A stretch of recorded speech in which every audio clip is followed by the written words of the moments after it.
tropa, gas tank ng TMX oh. Pinapogi natin yan.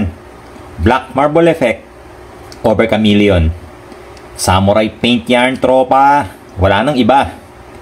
Tara tropa, magpintura tayo. At ito yung gas tank natin. So mapapansin nyo, kulay gray na yan dahil tapos ko nang applyan niya ng primer. Ginamitan ko yan ng Surfacer UC-H210. Hindi ko na pinakita sa inyo. Basic na kasi yan sa inyo mga tropa. Para makamenos din tayo sa oras natin dito sa video at nang hindi na humaba pa.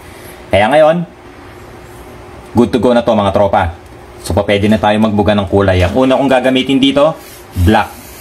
Ang code ng black na ginagamit natin, black 30109. Pwede ka rin gumamit ng flat black tropa kung gusto mo. Kung anong available sa'yo na black, pwede yan. At syempre, pinatuyo natin yung black.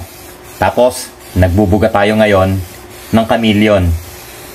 Ito yung Samurai Paint Chameleon na 3D paint mga tropa, no? Ang code na ginagamit natin, T901. So yung chameleon na yan, ang kulay niyan mga tropa, blue, violet up thread. So yan yung mga makikita mo dyan, no? Yung tatlong kulay na yan. Ngayon, kung gusto mong ibang kulay, walang problema tropa.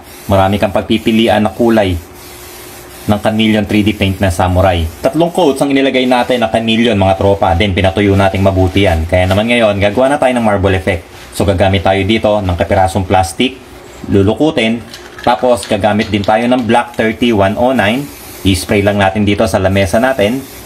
Pero nilagyan natin ng plastic din yan mga tropa, no, nasa ganon, hindi sumama yung mga pintura dun sa lamesa.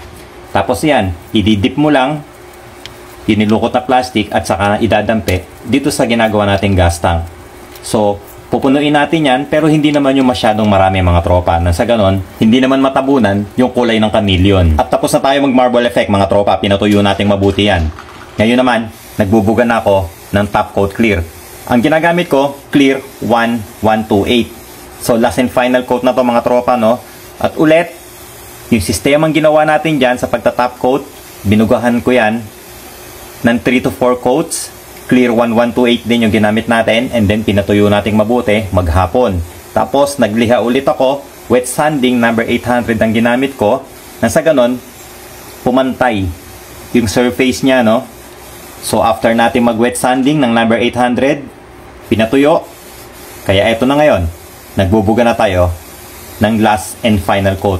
Ang application, wet application ulit mga tropa. Nang sa ganon, maganda yung kintab na makukuha natin. Maganda yung finish natin. At syempre, pwede ka rin gumamit ng K1K Clear or yung 2K01 na pang top coat mo mga tropa. At eto na, ang pogi na ng gas tank natin. So, tignan mo yung kulay tropa. Meron na tayong black marble effect na nakapatong sa chameleon.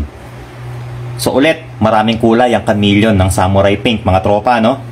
So, depende yan sa'yo kung ano yung gusto mong kulay ng chameleon na gagamitin mo. O pwede lahat yan, bagay yan sa black marble effect. At huwag kang mag-alala tropa, dahil ang Samurai Paint, gasoline resistant yan. Kaya no worries na mapatakan ng gasolina yan. So, ganyan lang kasimpleng gumawa ng ganitong design mga tropa. Pwede mong gawin yan sa mga body covers mo, no? Kahit sa fairings, pwede yan. Same procedure lang naman. So, ayan. Sana nagustuhan nyo itong vlog na to. Sana nakakuha kayo ng kaunting kaalaman, kaunting technique kung paano gumawa ng ganitong design at kulay. So ulit, maraming salamat sa lahat ng sumusuporta sa Scooter Kid. At syempre, big shout out sa Samurai Paint Philippines. So ulit mga tropa, kita-kits na naman tayo next video. Ride safe palagi. Peace!